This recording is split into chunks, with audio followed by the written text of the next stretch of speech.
ha causado desastres horribles. Ves el arco del rayo y luego lo ves pasar por un lado del avión. Sabíamos que era una tragedia grave porque el avión estaba hundido en el río. El clima extremo es la causa de 1 de cada 3 accidentes aéreos. ¡No tenemos sustentación! Pero cada tragedia terrible nos enseña algo nuevo. ¡Larry, estamos cayendo! ¡Larry! ¡Lo sé! ¡Lo sé! La industria de la aviación constantemente desarrolla nuevas tecnologías para solucionar el problema. Pero cuando el clima empeora, los accidentes siempre pueden ocurrir. ¿Se ganará alguna vez la batalla contra el clima extremo?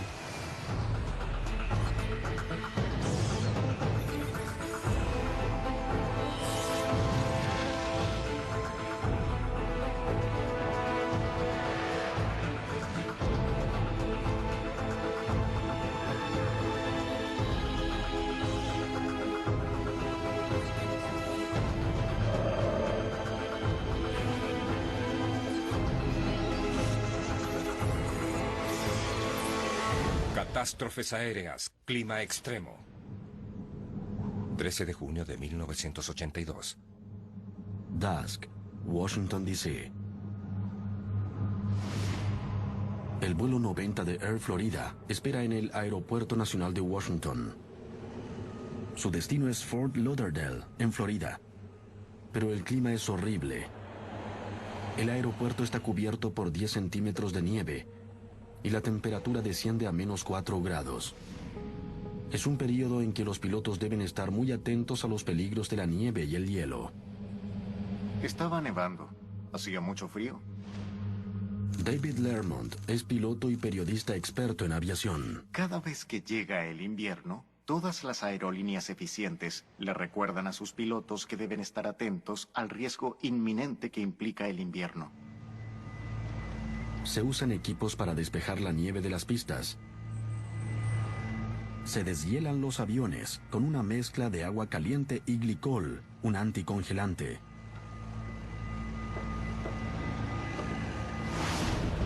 Recreación.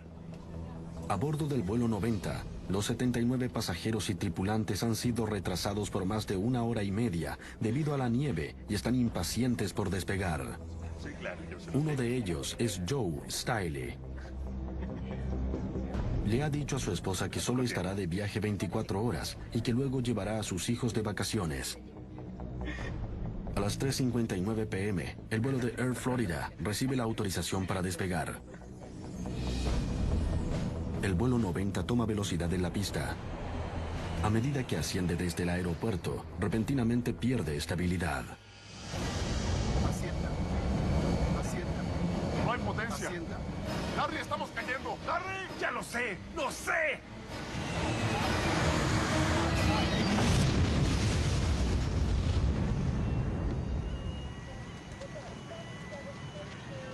El avión ha caído en las gélidas aguas del río Potomac. En pocos segundos solo la cola es visible. Pero inesperadamente, un pequeño grupo de sobrevivientes sale a la superficie. El hielo impide a los rescatistas llegar a las víctimas que luchan por su vida.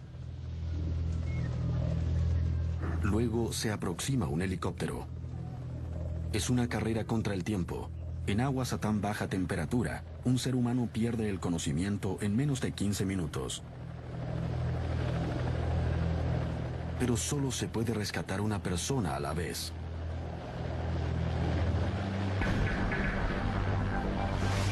El primero en ser rescatado es el ejecutivo de negocios Bert Hamilton.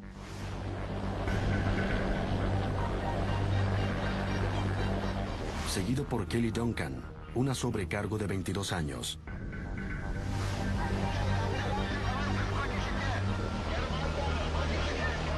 Milagrosamente, ella solo sufre heridas menores. Después lanzan una cuerda para un tercer sobreviviente. Joe Stiley está gravemente herido e intenta desesperadamente mantenerse a flote. I was holding on to a piece of the tail section. I held on the rope and let him drag me out. Para ganar tiempo, Joe ayuda a otra sobreviviente, Priscilla Tirado, cuyo esposo e hijo murieron, por lo que estaba consternada.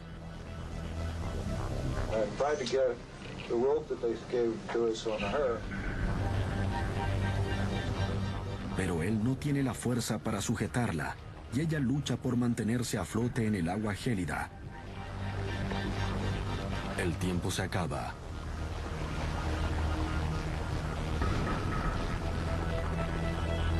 Luego un transeúnte se desviste y se lanza al agua.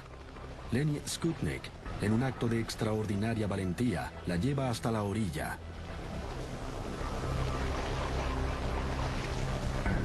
En total, rescatan a 5 sobrevivientes del agua.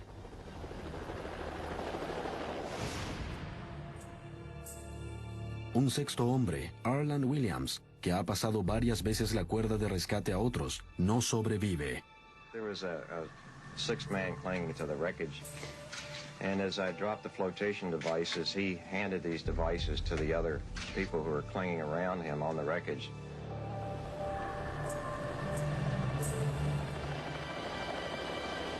Más tarde, una de las calles del complejo de puentes, 14th Street Bridge, llevaría su nombre. Pero sacar a personas del río es solo parte del problema. El 14th Street Bridge es un verdadero caos. Una de las alas del avión se desprendió y al capotar aplastó a vehículos. Also, the thing shattered, and then I looked around, and cars over here were smashed, and I said, "Oh God." Los rescatistas se esfuerzan por sacar a las personas de los autos aplastados. Bill Hendricks posteriormente lideraría la investigación del accidente.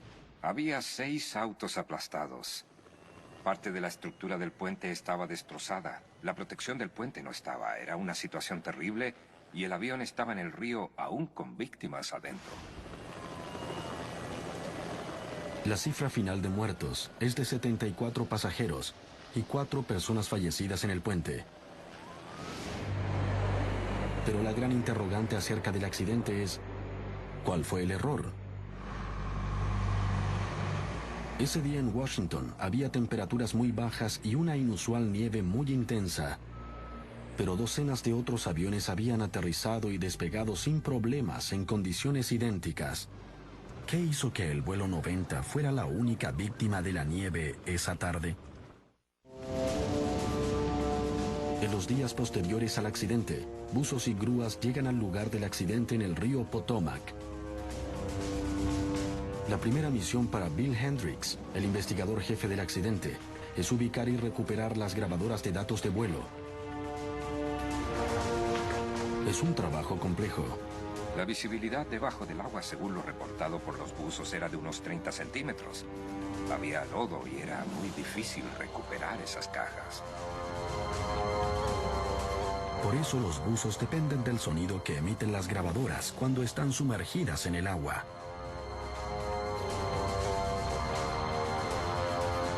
Cuando por primera vez las sacan entre los restos del avión, se caen y se sumergen nuevamente.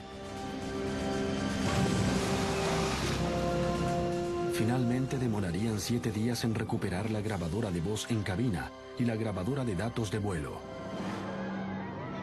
Es un momento triunfal para los buzos. Yesterday I was a little bit disappointed when we lost that one lift on the midsection, but morale definitely got a shot in the arm today. Ahora al menos, Hendricks podrá investigar lo ocurrido. Una vez que logramos obtener las cajas negras, estuvo muy clara cuál fue la causa real del accidente. La primera pista es algo que ocurrió 50 minutos antes del despegue.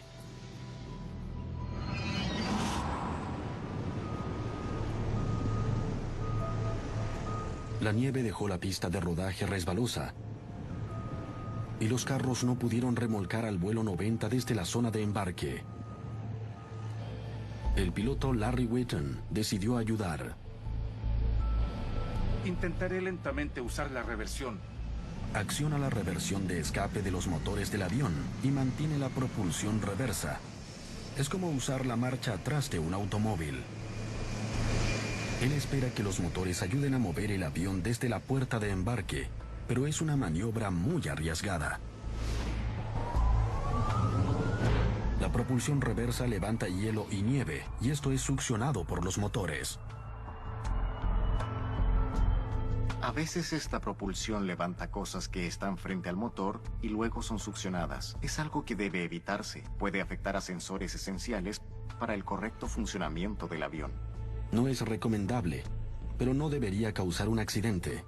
Los motores de avión modernos están equipados para lidiar con el hielo y la nieve.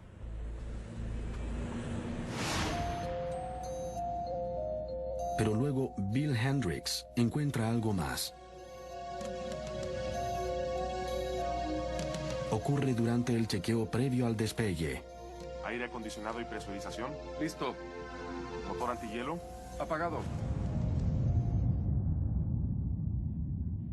La tripulación no encendió el sistema de deshielo del motor. Es un sistema para calentar el extremo frontal del motor y calienta el aire que ingresa.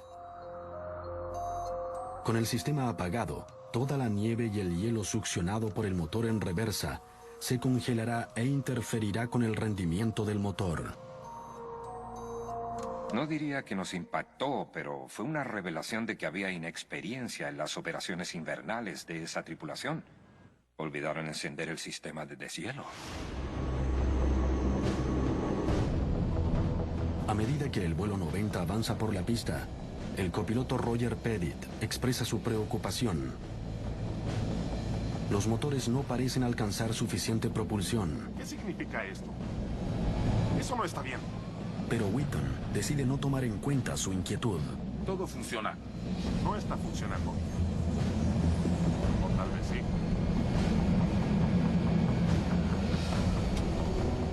El avión demora 15 segundos adicionales y requiere de 600 metros más de pista para despegar. Finalmente se eleva, pero casi inmediatamente pierde sustentación. ¡Sin potencia! ¡Sin potencia! ¡Nos caemos! Se encienden las alarmas, Hacienda. Hacienda. pero los pilotos no pueden hacer nada. ¡Larry, estamos cayendo! ¡Larry! ¡Ya lo sé!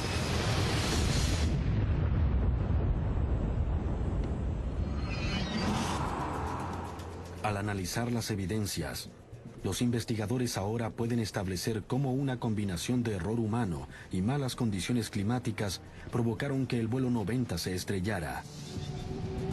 Primero, mientras la nieve se acumulaba en la pista, Wheaton usó propulsión reversa para ayudar a trasladar el avión. ¿Motor antihielo? Segundo, con el sistema de deshielo apagado, entró nieve y también hielo al motor. Esto interfirió con el rendimiento del motor. Potencia. Mayday. Como resultado, cuando el vuelo 90 despegó, los motores solo producían una propulsión o relación empuje a peso de 1.70. Un Boeing necesita una relación empuje a peso de al menos 2.04 para despegar con seguridad.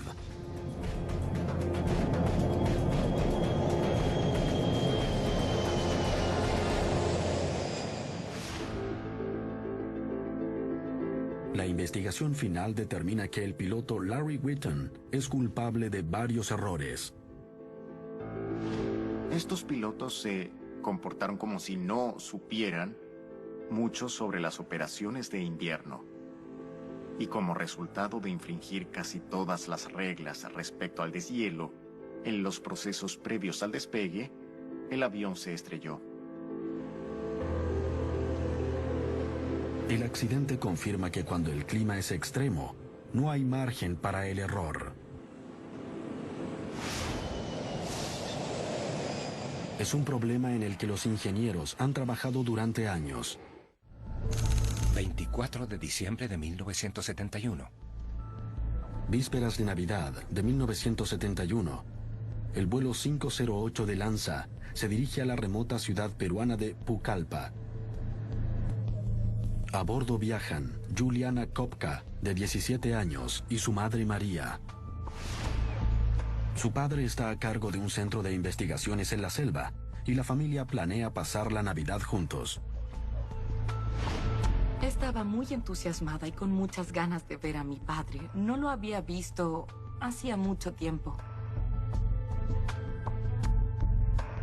El centro de investigación era como un segundo hogar para mí y estaba emocionada porque pasaría un par de meses en ese lugar. El vuelo está lleno. En su mayoría son personas que se juntarán con sus familias y amigos durante las vacaciones. Los primeros 30 minutos del viaje transcurren sin problemas. Pero luego, el avión entra a una zona de tormenta eléctrica.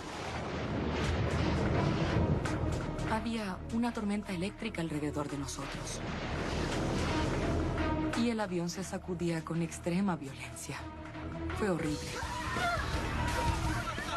Las personas estaban muy nerviosas, aterradas. Repentinamente, el avión es impactado por un rayo.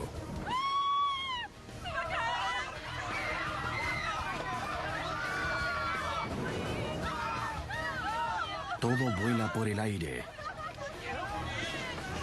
Fue como una verdadera película. Todo ocurrió muy rápido. Los pilotos luchan por mantener el control. Pero el avión se destrozó.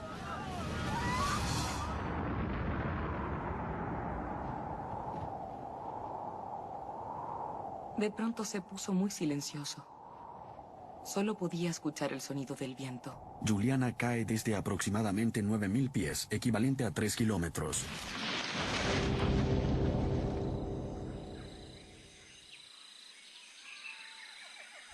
Pero milagrosamente sobrevive, aún atada a su asiento. Tal vez el asiento la salvó. Podría haber quedado muy herida cuando caí sobre los árboles, pero yo aún seguía sentada y sujeta al asiento del avión, e imagino que eso fue lo que amortiguó mi caída. Juliana está viva, pero se fracturó la clavícula, tiene el ojo derecho inflamado, cortes profundos en brazos y piernas y una contusión. Piensa de inmediato en su madre, pero no la ve por ninguna parte. Juliana está sola. Pero sabe algo de vital importancia.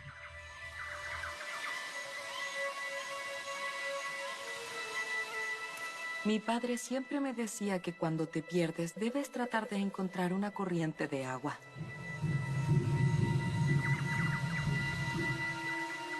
Me dijo que al seguir esa corriente encontraría otra más grande, y esa se convertiría en río. Y que luego encontraría a personas viviendo cerca.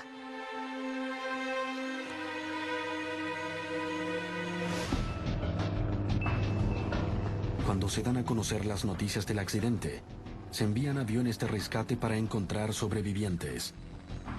Podía escuchar aviones sobre mí. Sabía que la operación de rescate había comenzado. Pero no podía hacer nada porque la selva era densa. Y no podía comunicarme con ellos.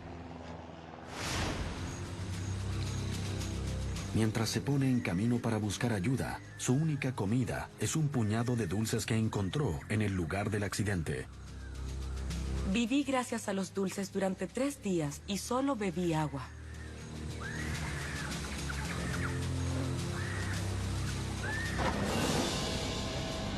Había pirañas en el río.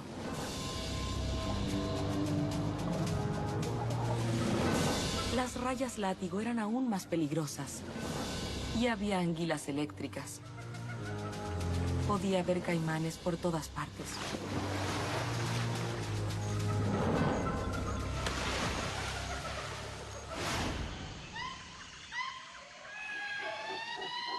A medida que pasaban los días y las noches, Juliana se siente cada vez más exhausta y desorientada.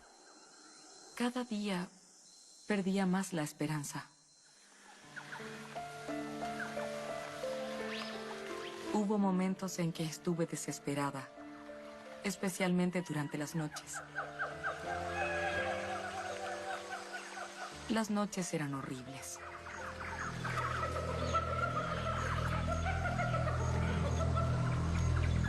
Las heridas en su brazo comienzan a preocuparla. Sentía algo en mi brazo. Me dolía. Algo se movía ahí. No podía ver bien, pero cuando giraba mi brazo, distinguía unas pequeñas cabezas blancas. Sus heridas se infectaron con gusanos carnívoros.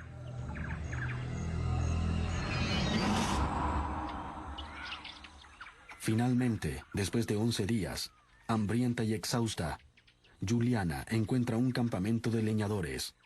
Es su salvación. Actualmente, 40 años después, Juliana Kopka es la doctora Juliana Diller y trabaja como bibliotecaria en el Centro Zoológico en Múnich, en Alemania.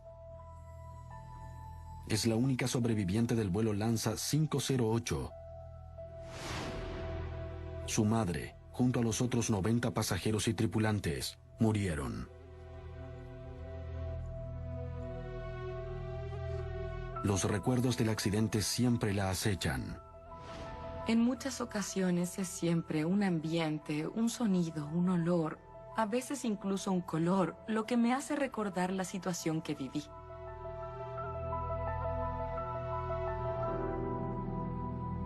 Es muy extraño, pero creo que siempre algo me hará recordar. Posteriormente, cuando los investigadores analizaron el accidente, descubrieron una cadena de eventos que provocaron el desastre. A los 40 minutos de viaje, el vuelo 508 de Lanza entra a una zona de tormenta eléctrica. Los rayos impactan el ala derecha del avión. El vapor de un tanque de combustible se inflama. El fuego se extiende y el ala se desprende del fuselaje. El avión Lockheed Electra se desploma. Es solo uno de varios accidentes que se produjeron durante los años 70 y 80 que se atribuyen a los rayos y marca el principio de los intentos por encontrar soluciones al peligro que representa este fenómeno climático. 2 de agosto de 2005. Toronto, Canadá. Durante una tarde de domingo, el vuelo 358 de Air France, proveniente de París, se acerca al Aeropuerto Internacional de Toronto. Recreación. A bordo del Airbus 340 hay 290 pasajeros y 12 tripulantes. Pero a medida que el avión inicia el descenso, el clima empeora considerablemente. Toronto, Air France 358 descendiendo. Vientos inusualmente intensos y una lluvia torrencial sacuden al avión. Las descargas eléctricas iluminan el cielo. Philippe Lacaille regresa de vacaciones junto a su familia. El piloto dijo: damas y caballeros, hay una zona de mal tiempo sobre Toronto, volaremos en círculos por un momento. Entonces seguimos leyendo como si nada sucediera. El clima continúa empeorando y las autoridades del aeropuerto de Toronto declaran una alerta roja. Significa que las condiciones para aterrizar son peligrosas y que hay riesgo de impacto de rayos. Pero a medida que el vuelo 358 se acerca a tierra, hay poderosas ráfagas de viento. La visibilidad es mala y los pilotos deben esforzarse por ver hacia dónde van. El avión se sacude de un lado a otro. El avión comenzó a sacudirse y recuerdo que mi esposa, que estaba a mi lado, se aferraba a su asiento. Yo también hacía lo mismo. Finalmente, el avión toca la pista. Y los pasajeros aplauden espontáneamente.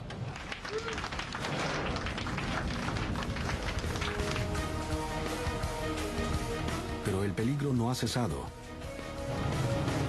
Momentos después, aún avanzando a casi 200 kilómetros por hora, el avión se sale de la pista. Era obvio que no estábamos sobre la pista. Nos sacudíamos como si fuera una montaña rusa. Todos gritaban. Pensé, oh no, creo que esto es muy grave. No vamos a sobrevivir. Mi hija estaba una fila más adelante y moriría sin poder darnos la mano. Solo pensaba en tomar su mano y acercarla a nosotros para que muriéramos juntos. El avión atraviesa la cerca perimetral del aeropuerto.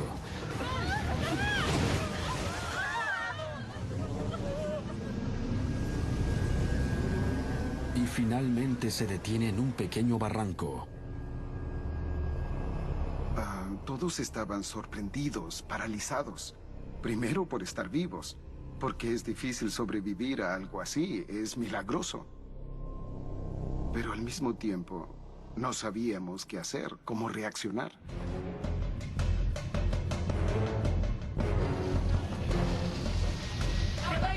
Casi inmediatamente alguien grita que hay fuego.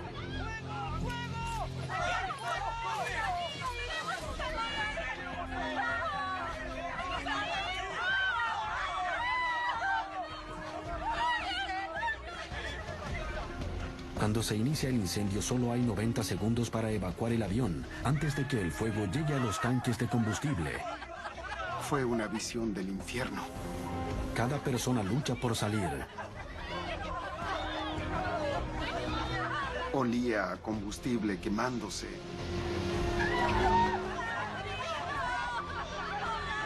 Había personas que pasaban por encima de otras. Era un caos total. Mientras los últimos pasajeros se apresuran tratando de salir, el vuelo 358 queda envuelto en llamas.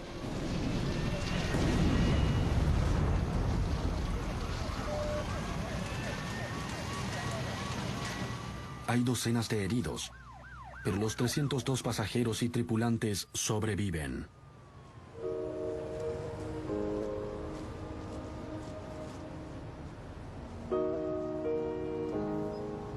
Seis años después, Philippe Lacaille aún está afectado emocionalmente por el incidente. Nunca olvidas un hecho traumático de ese tipo. Fue muy difícil.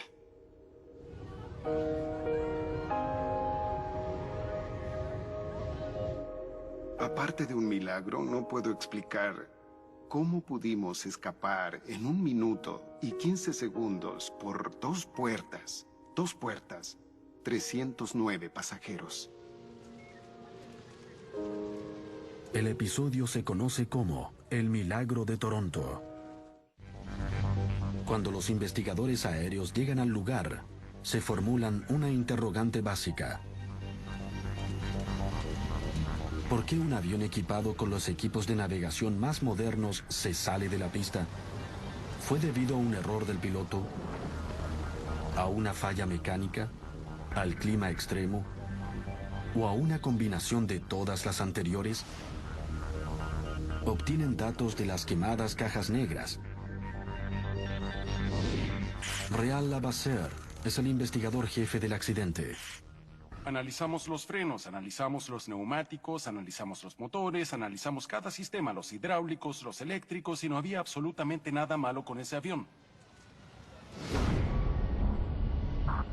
Los investigadores pueden descartar una falla mecánica.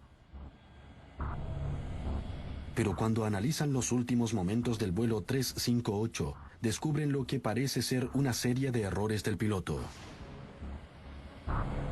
La tripulación hizo descender el avión demasiado rápido, y este tocó la pista más allá de su punto. Creo que en ese momento no se dieron cuenta de cuánta pista dejaron atrás antes de aterrizar el avión. Y, consecuentemente, el avión aterrizó muy adelante, casi en la mitad de la pista. Cuando se acercaba al final de la pista, el avión aún avanzaba demasiado rápido.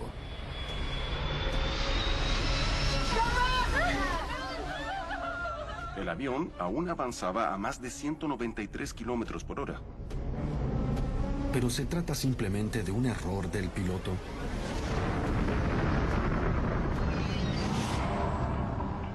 A medida que los investigadores profundizan, encuentran una historia más compleja.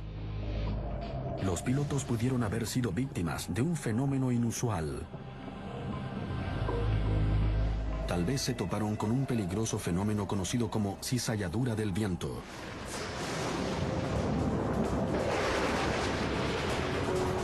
Las cizalladuras del viento son una seria amenaza para la aviación. Ocurre en los 2 o 3 minutos previos a una tormenta, cuando hay veloces cambios en la dirección del viento. Podemos ver una tormenta acercarse, grandes nubes que se oscurecen y ¿qué pasa con el viento? El viento se calma y de pronto comienzan las ráfagas que te mueven. Lo hacen en todas las direcciones. Este alarmante fenómeno es provocado por un frente frío que se junta con aire más cálido. Puede dirigirse hacia ti o de lado o por la cola y después cambiar. Esto hace que el avión sea muy difícil de controlar, especialmente después de despegar y justo antes de aterrizar cuando el avión vuela muy lento y cerca del suelo. Es posible que el vuelo 358 de Air France también haya sido víctima de un tipo de cizalladura del viento. Los expertos difieren en los detalles, pero han descubierto lo que probablemente ocurrió. Mientras el avión descendía, se encontró con poderosas ráfagas de viento.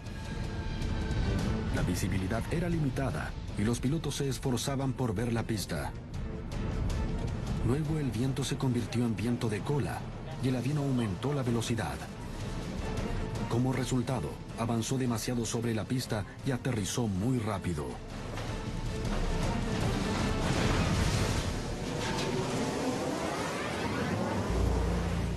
Los pilotos fueron perjudicados por los vientos cambiantes típicos de una cizalladura.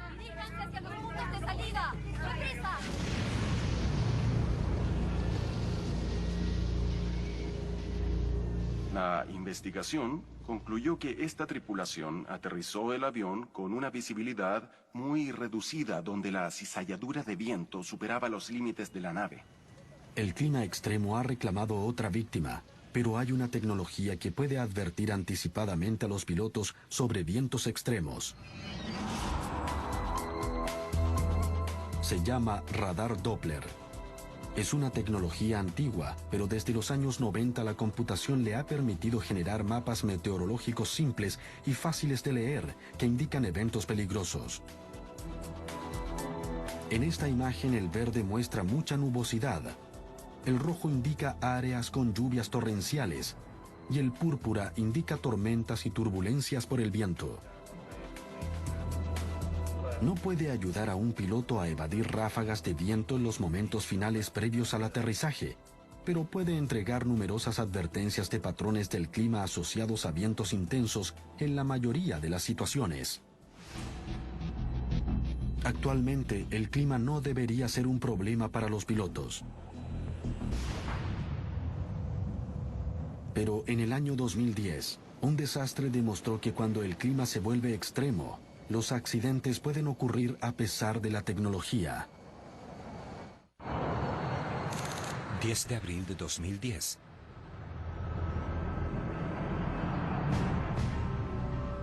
En la primavera de 2010, una importante delegación de autoridades polacas despega rumbo a Rusia. Esta incluye a Lech Kaczynski, el popular presidente de Polonia. Viajan rumbo a una ceremonia en conmemoración de una masacre cercana al pueblo ruso de Katyn, que ha generado hostilidad entre Polonia y Rusia desde la Segunda Guerra Mundial. Vuelan con la esperanza de que esta importante conmemoración pueda ayudar a la reconciliación.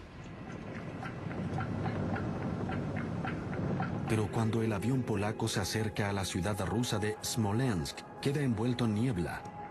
Será un aterrizaje complicado. Buenos días, Smolensk. Este es el vuelo 101 de las Fuerzas Armadas de Polonia, estimando en 5 minutos. Tomasz Hipki es periodista y miembro del Consejo Nacional Polaco de Aviación. Había lugares donde la niebla tocaba el suelo. En otros lugares, la base de las nubes estaba a una altura por debajo de los 100 metros y la visibilidad de la pista era de solo 200 metros, por lo que las condiciones climáticas no eran aptas para el aterrizaje. El control de tráfico aéreo incluso desaconseja aterrizar. Peor aún, el aeropuerto no está equipado con luces para baja visibilidad que guían a los aviones. El aeropuerto de Smolensk Norte es una ex base militar con infraestructura muy inadecuada. Tenemos que aterrizar. Pero el piloto insiste en aterrizar. Intenta 2 veces aterrizar el avión.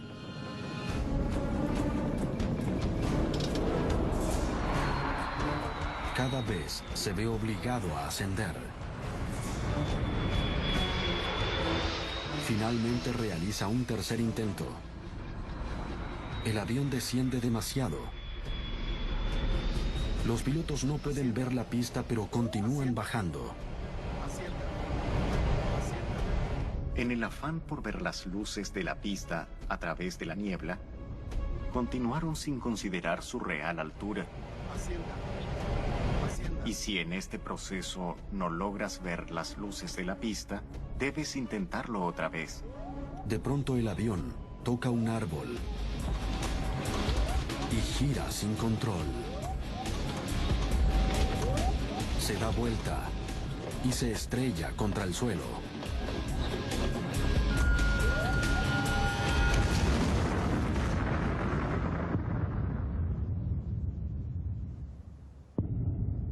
Los restos del avión quedan esparcidos a casi 200 metros alrededor de la pista. Las 96 personas a bordo mueren. Estas incluyen no solo al presidente Lech Kaczynski, también a importantes miembros del Parlamento polaco y las Fuerzas Armadas, además de líderes religiosos. En Polonia reina el desconcierto. The most important people in Poland died, so I don't know how will the future of our country look like.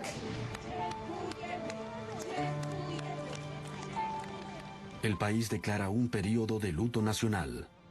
This is a tragedy, I think, for the country. It's never happened something like this anywhere in Europe. So it's extremely sad story for us.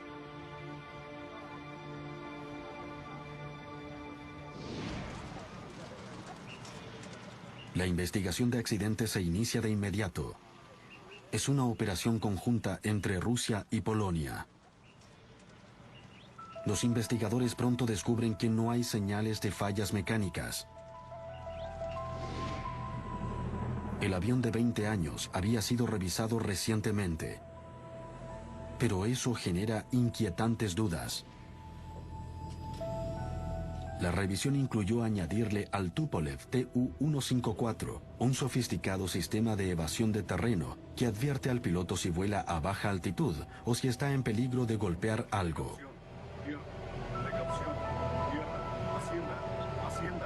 La investigación no ha concluido, pero transcripciones de la grabadora de voces en cabina demuestran que el sistema del avión realizó varias advertencias durante el descenso, pero los pilotos las ignoraron. ¿Por qué hicieron algo tan obviamente peligroso?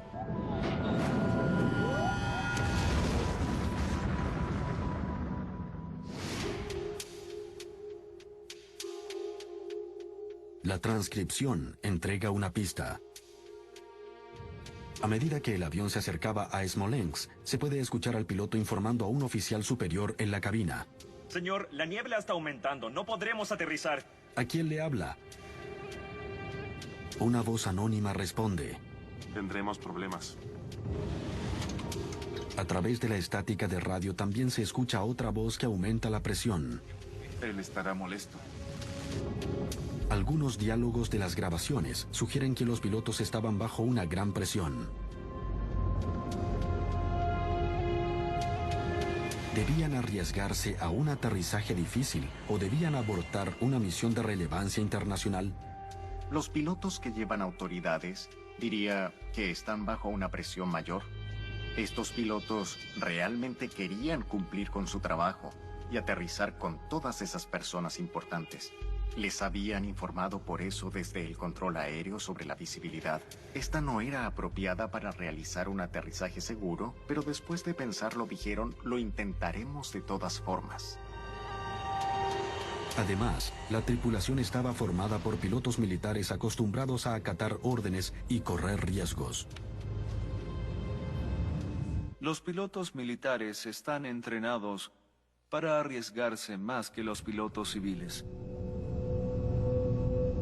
La tripulación, en este caso en particular, provenía directamente de la escuela militar. Arriesgarse en una situación como esta era parte de su mentalidad. Tal vez nunca sepamos si eso es lo que ocurrió. Partes importantes de las transcripciones que se filtraron fueron borradas deliberadamente.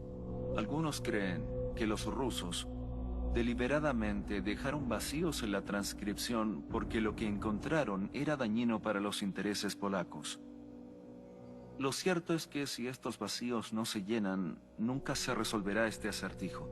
Pero las transcripciones que están disponibles han llevado a algunos expertos a culpar a los pilotos por no asumir su responsabilidad. No importa si el presidente de Polonia está a bordo. La persona que está a cargo del avión es el capitán del avión.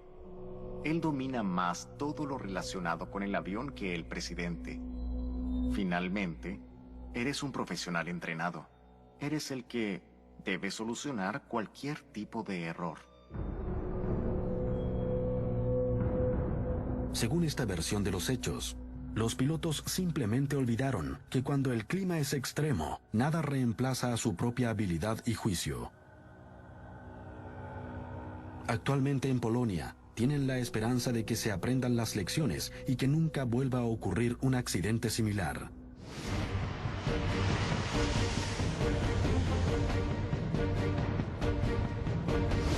Hoy tenemos la tecnología para resistir el clima adverso.